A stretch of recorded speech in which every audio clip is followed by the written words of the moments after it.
Hello, hello. Welcome to Michelle's Inspirational Hour. I am Michelle Henderson, and I hope that this hour will inspire you, and especially for a lifetime, because I think that's what my guest is here for, is to really inspire us and help us on a pathway that will really help us spiritually. So let me go ahead and introduce our guest first, and then we're going to hear all about his book and about his life and about his inspiration. And you may want to rewatch this over and over again so that the more that you learn, the more that you can keep up with it and just go, oh, I knew that anyway. Okay. All right. So, D. Neil Elliott. Okay. To any outsider, he was highly educated, owned a consulting firm, and had a successful career and an amazing wife and family. But things were not all they seemed to be. Neil was facing a lot of challenges. In a phrase, he was in a dark place. Quite by accident, Neil discovered a higher road. As he traveled that road, he found the key to transforming his life.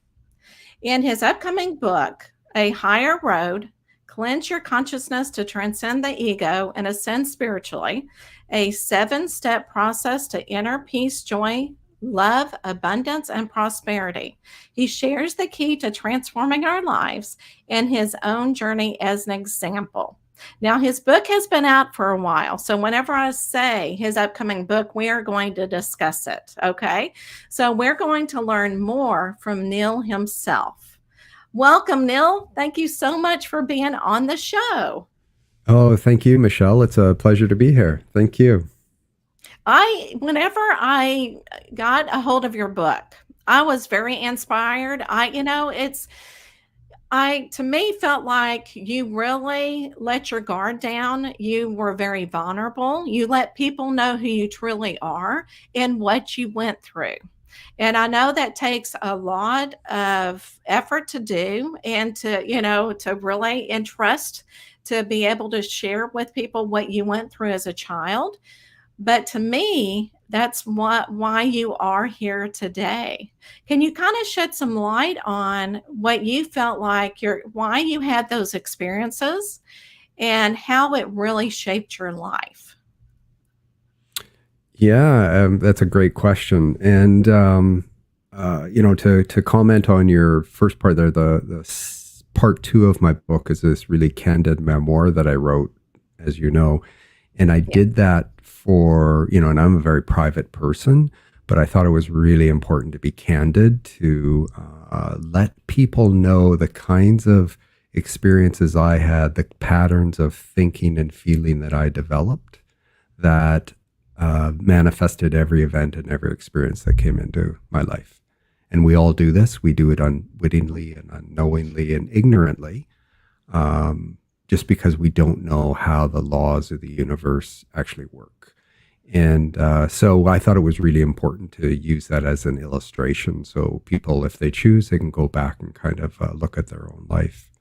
Um, you know, at the time, to answer your second part of your question there, at the time that I was going through that, and certainly up until the age of 57, I felt sorry for myself, and I felt, kind of like I was hard done by. And obviously, I was successful in some areas in my life, and those were good things from my perspective.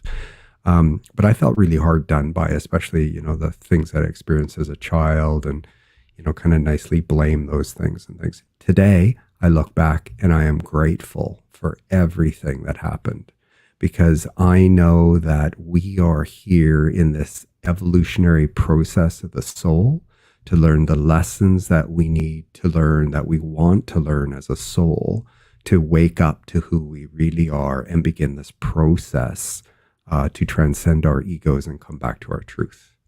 And so I have an entirely different perspective on it than I would have, 5, 6 years ago.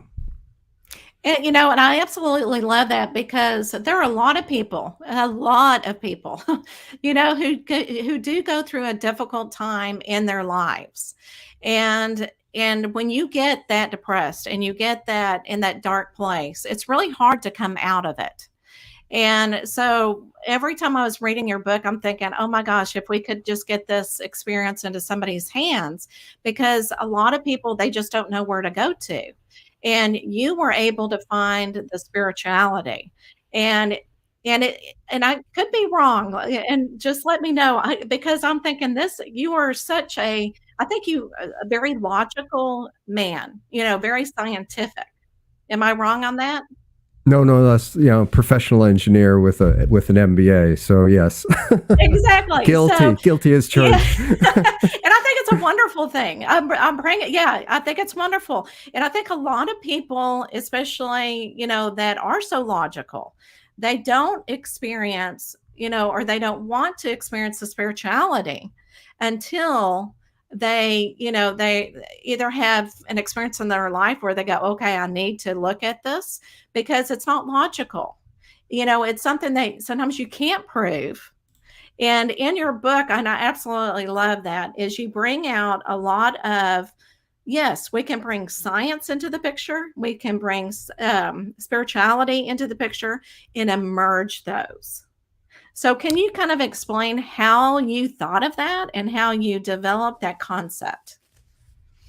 Well, okay, so I'll back up a little bit, and Okay. the purpose of my book really, it's a roadmap to give everybody the tools that they need if this process resonates with them.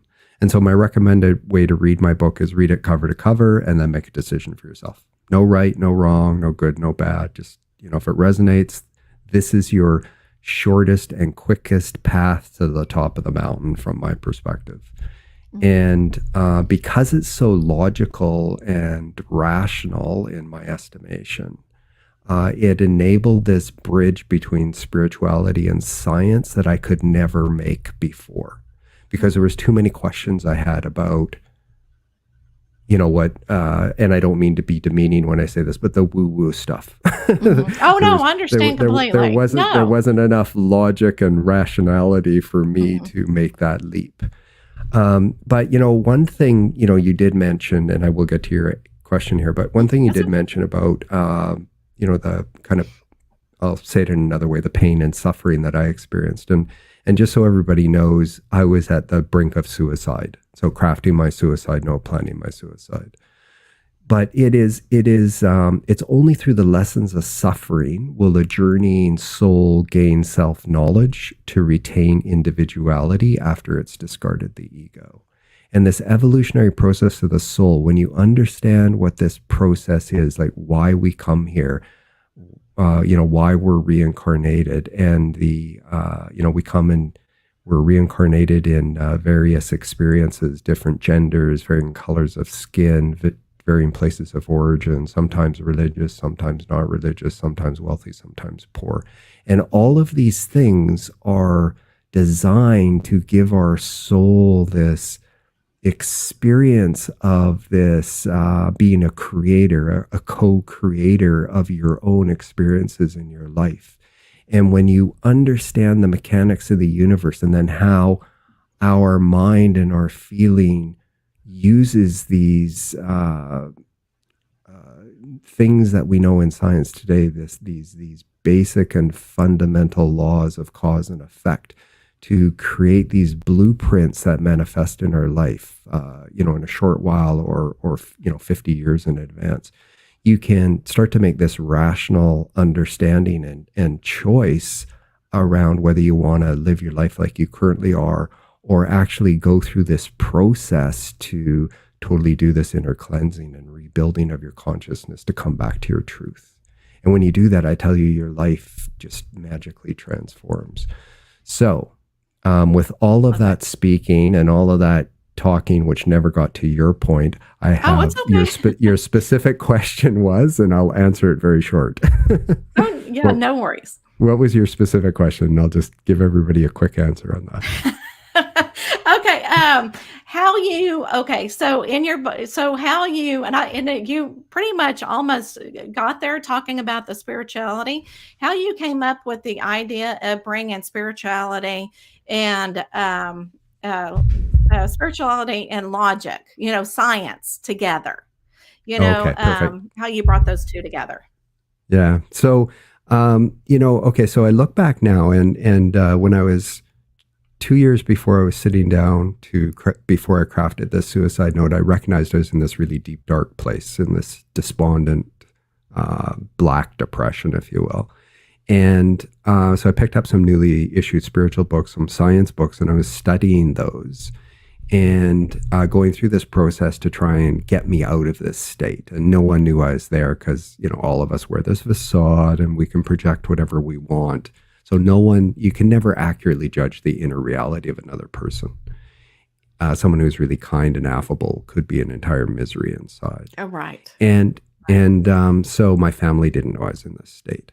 Mm-hmm. But what happened was that, I look back now and I'll say it this way. The spiritual books I read and the science books I read were actually laying this foundation for me to accept this new material that fortuitously arrived a week or two before I sat down at this kitchen table to craft this suicide note. And what that was doing was it was laying this foundation that started to bridge this gap between science, what we know in science today that we didn't know 100 years ago to 200 years ago. Mm-hmm. What we know in science today versus the kind of woo-woo stuff, if you will, that I was reading. And it was all good stuff, by the way. All these authors yes, are great of authors. course. And I just couldn't understand it, that's all. I know, I understand. You weren't at the time. I could believe it. I didn't understand it. Mm-hmm. So then, what it was doing was it was laying this foundation for me to bridge this gap between spirituality and science. And then this new material showed up, which I share with everybody in my book. I call it a blueprint document. And what that did is it leveraged this foundation, this solid foundation, that this platform, and then it took me into things that we know in science today that I know about because I studied in university, in such a logical and rational way to bridge this gap between spirituality and science. And because this new material describes exactly what was before the Big Bang, the impetus for the Big Bang, what happened at the time of the Big Bang, and then how this material universe came about, combined with tools, electromagnetism that we see in around us, but science knows about but doesn't understand the origin of, other than to say it came out of this Big Bang. And how we use these tools to create these blueprints to manifest things into our life to teach us the lessons that we've come here to learn.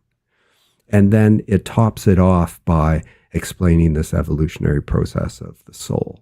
And so when you combine all of this, and I can tell you it's really deep and rich material that on your first read through, you might say, oh yeah, no, I can understand that. But I can tell you that every time you reread it and every time you study it, what I read, so 2018's, end of 2017's when I started this process. So it took me a year to have this spiritual awakening because things happen slowly and imperceptibly. But if you stay with it and you approach it like a little child, curious, full of curiosity and wonder, I can tell you that these things change slowly and imperceptibly. And then one day you'll have an experience, or at least I did. I had this experience where I absolutely knew that the things I learned and the knowledge I gained is our truth. And so by the time I finished studying this stuff and then kind of rereading it, and every time I read it, something that I thought I understood, I read the first time and I had a cursory understanding of, just gets deeper and deeper. And things that I read today, which I thought I knew the first year, the second year, the third year, the fourth year, etc., I tell you, I have an entirely different perspective of it. It is just such evolving as you grow in, as you continue this journey in spiritual ascension. Like first you go through an awakening, and then you can be in that awakened state, but not necessarily ascend. And so when you go through this process and you continue this process and you begin this spiritual ascension, you will gain new insights and new messaging and new inspiration that teaches you more about where we come from and to where we return after the death of this body, of this ephemeral self. And, so all of that together, to make this answer a little shorter, that inspired me to write this book, to explain this in a way to hopefully open people up and introduce them to this information that will be new information for many, many people, in a way that I'm hoping will reach some people, resonate with them, and they can join us on this process. Because I can tell you, it is totally magical and totally will transform your life and change the Ab- course of your life.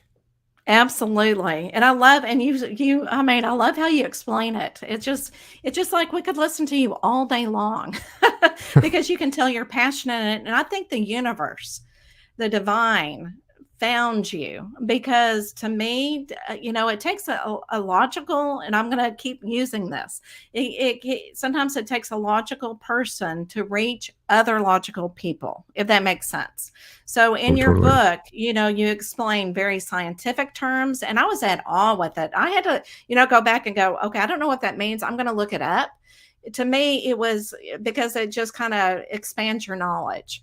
And I think a lot of people who are logical out there, it will really resonate with, and they'll go, you know what? This spiritual stuff may be true after all. Maybe I'm beginning to have a spiritual awakening. So I think, this was definitely part of your life. And like you said, sometimes you have to go through some tough times to really learn and embrace what you need to do. And I think you did a great job. Oh, And I thank you. think, oh, you're welcome. And I think, while you were talking, I'm going, you know what? The, because I can see, like you said, you're in a different process every time you pick up your book and you reread it over and over again, and you pick up something else each time. I'm thinking and visualizing study groups, people actually studying your book and having a discussion afterwards, and or about each chapter or whatever, and expanding it even more. And so I can just see these little pockets just growing all over the universe or all over Earth. We'll start with Earth first, okay? Good place to start. That's right. That is exactly right. Okay, so what I want you can you summarize? You do talk about these 7 steps. Can you summarize? I know you can't expand too much on it because, again, there's so much information on each step. Excuse me. So, can you summarize what each step is? Oh, yeah, absolutely. And so I think there's a couple points I'll make, is that the steps are simple and everybody's going to understand them. And the difficulty with this process, if there's a difficulty at all, but might be a challenge for some people, is that you have to deal with yourself. Mm-hmm. So this process is going to take you to places that you might not be used to actually facing.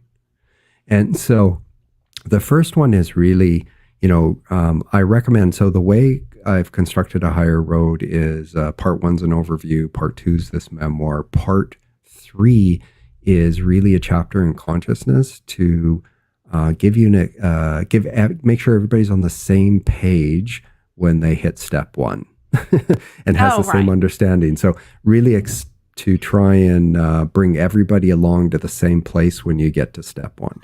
And step 1 is really, I share another author's experience of a near-death experience. Now, this is an author, and I recommend you read her book.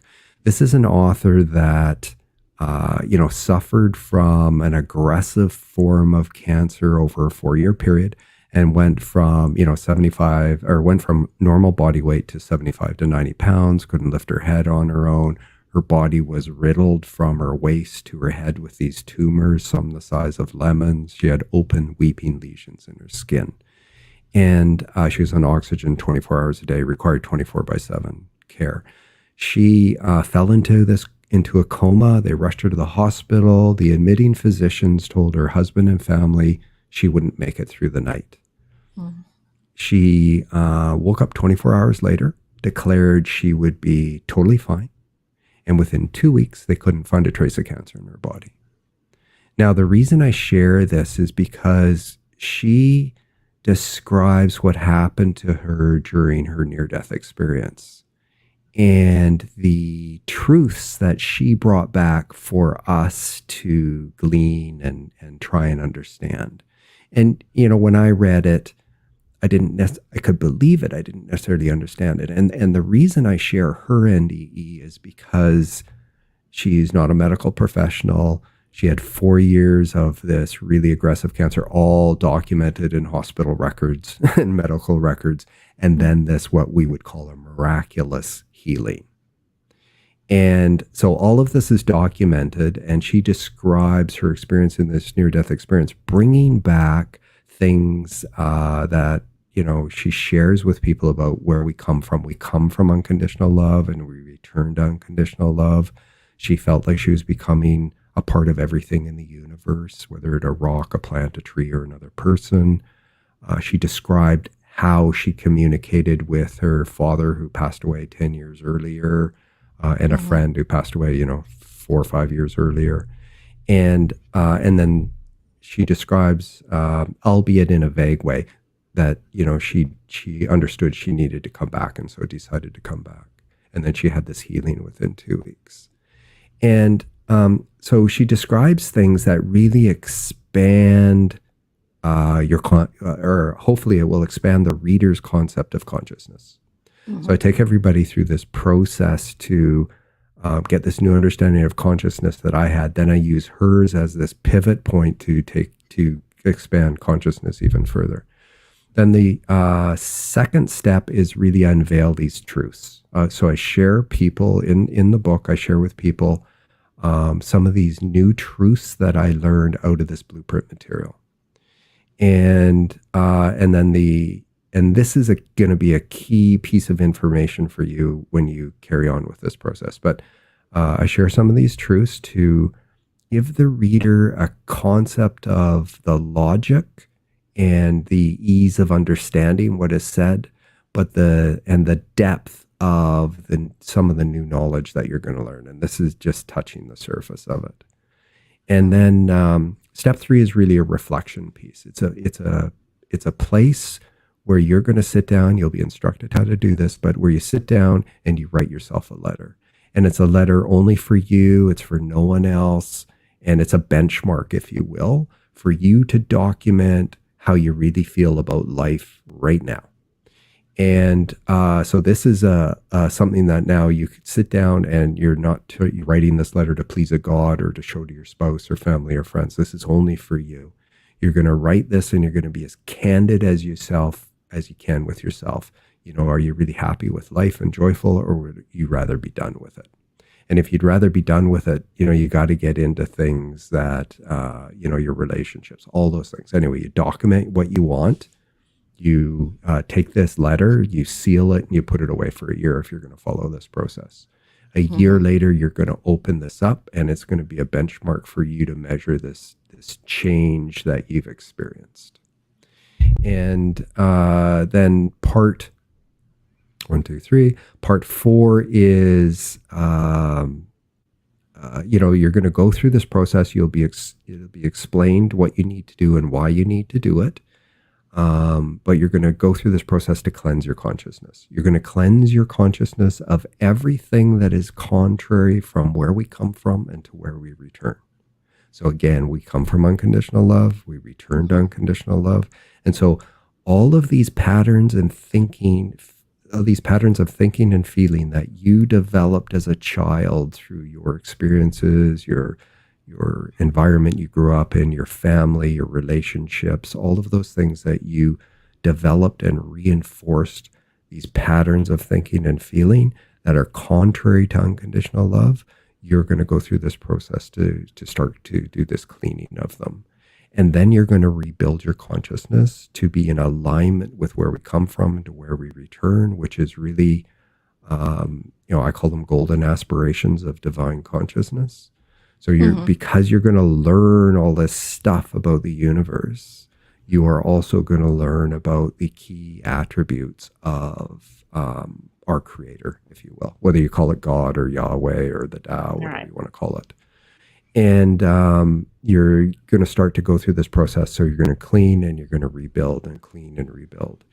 And step 6 is you're going to learn a meditation, and you're going to learn this later in the process. And the reason is because you need to understand your target when you go into this Mhm. meditation. And so there's a bunch of new knowledge that you need to gain first. Then you'll learn this meditation, and this meditation will teach you how to enter into the silence and the stillness of your mind. And the reason you need to do that, so I tried meditation in the 90s, like there's CDs with, Oh, 20 right. different meditations. I tried them all. Yes. Anyway, Yes. got some of those benefits, but I'll tell you what motivated me was to understand why the real purpose of meditation. And, there's purposes of lower blood pressure and less anxiety. All of those things are good, but the real purpose of meditation is to make this connection back to source.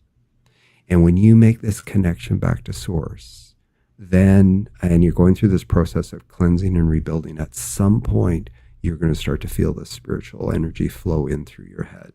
Eventually, it will flow into your body, and it may reside in different places in your body during your meditation. It may be active and be flowing up one side, down another, etc.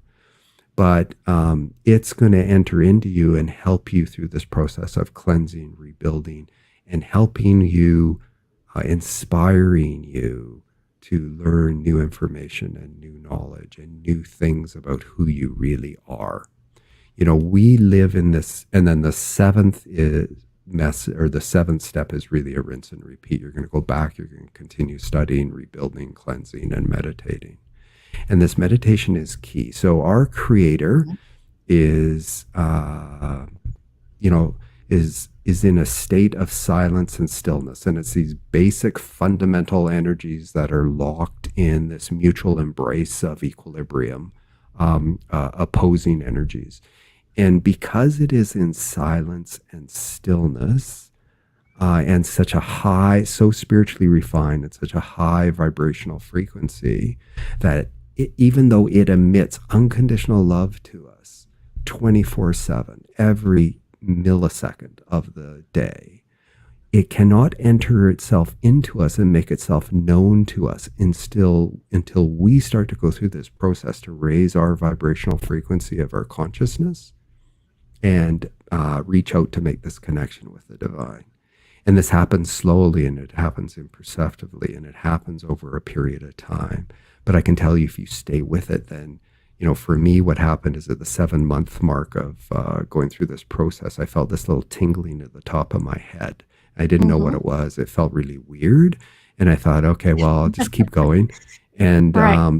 over time that grew in size, maybe 3, 4 inches in diameter. And I recognized what I was doing was I was building these new brain cells impressed with new knowledge that operated at this higher vibrational frequency.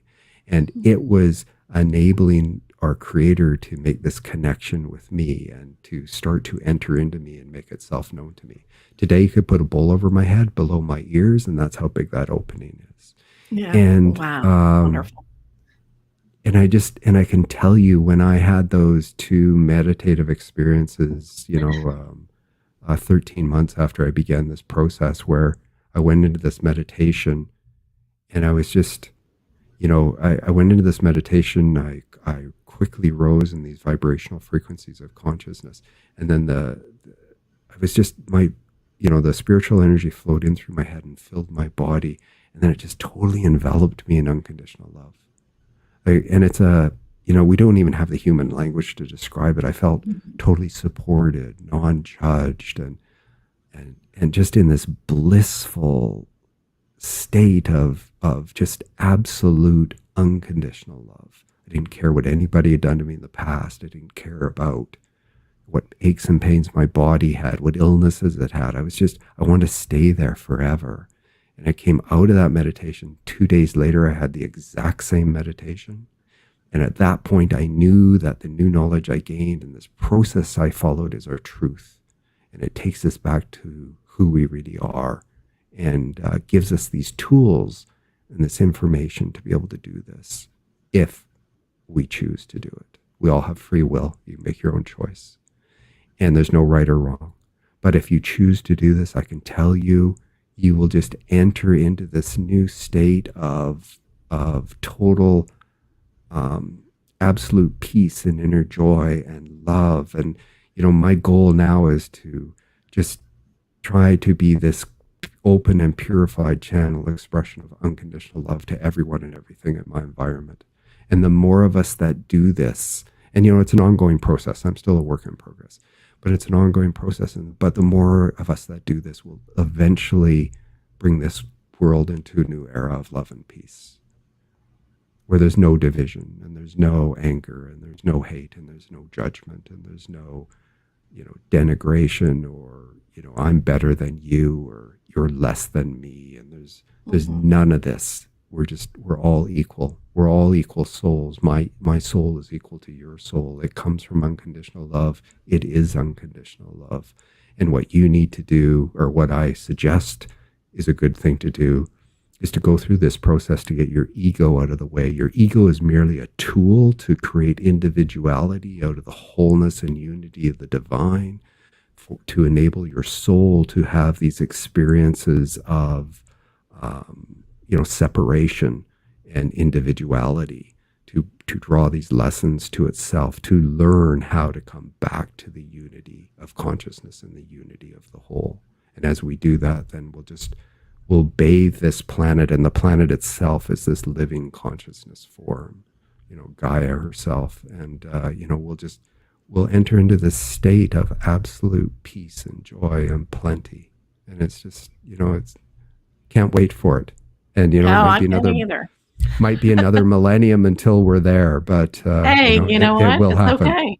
Yeah, So and it's it'll okay. happen. It's all in the learning, isn't it? It's all in the learning. So Absolutely. if, so as a listener, if you are drawn to this book, okay, to start the higher road, to start this pathway, and to start the energy work that you may need in your life, you can get this book on Amazon or any bookstore. It's The Higher Road, and it's by D. Neil Elliott. And I just absolutely love how he explained everything. Absolutely loved it. And I have loved and enjoyed you being on the show. But are you ready for this last question that may not be may not be anything but you talked about, but let's see what spirit has for you in store to answer. So let's do it. All right, I'm going to bring it up the wheel, and I'm going to make it bigger so we can actually see it. And I'm going to spin it. I'm letting everybody know, if you're just listening to this podcast, we have this wheel, and it's going to decide the last question. Okay.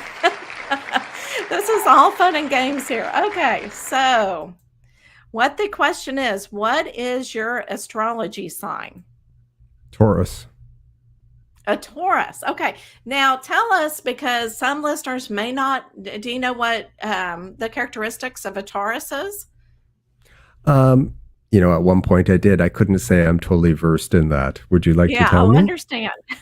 No, that's what I said. Yeah, because I'm an Aquarius, and whenever I tell people that are really knowledgeable in the area, they go, "Oh, yes, of course you are." And I'm going, "Okay, what does that mean?" So no, I understand that completely. So and some people will, just like what you're talking about, scientific. They actually study it, and there's all numbers in it, and it's all mathematical, which is another area, right?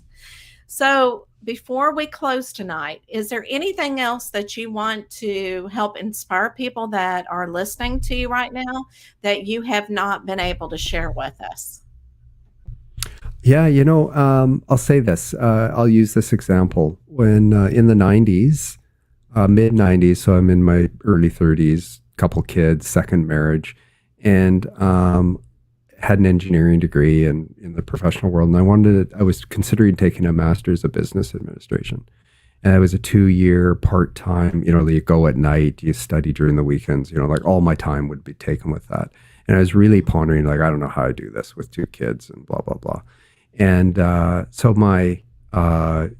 she wasn't my wife at the time, but my new wife then, she said to me, um, okay, well, how long is it going to take? And I said, it's 2 years, work full time plus go to school. And she goes, okay, well, 2 years from now, you can look back and say you did it or you didn't do it. So what do you want to do? So I signed up that day. And I'm going to say to everybody that, if you are interested in spirituality and you want to learn some new things, whether you're on a path or not, this may help you. If you haven't found anything that resonates with you before, this may help you, this path that I followed. And I can tell you, if you are unhappy with anything in your life, anything at all, you might want to pick up this book and give it a read, because I can tell you can totally change the course of your life and bring this total inner peace, love, and joy into you. And whether you go through this process and it takes you a year or it takes you 2 years, that time's going to pass anyway. So a year or 2 years from now, do you want to look back and say, I wish I did it? Or do you want to have done it? Oh, well-spoken words. What an inspiration. Thank you so much. All right. So everybody listening, again, if you're pulled for this book, go to the bookstore, Amazon, anywhere you can find a book if you're being pulled. And you know what? Take that chance. You never know. It might be you're going to find something, maybe yourself in it. So thank you so much for watching. And Neil, thank you so much for being the guest of the show. Thank you, Well, thank thank you, you. thank you. Thank you, Many Michelle. blessings.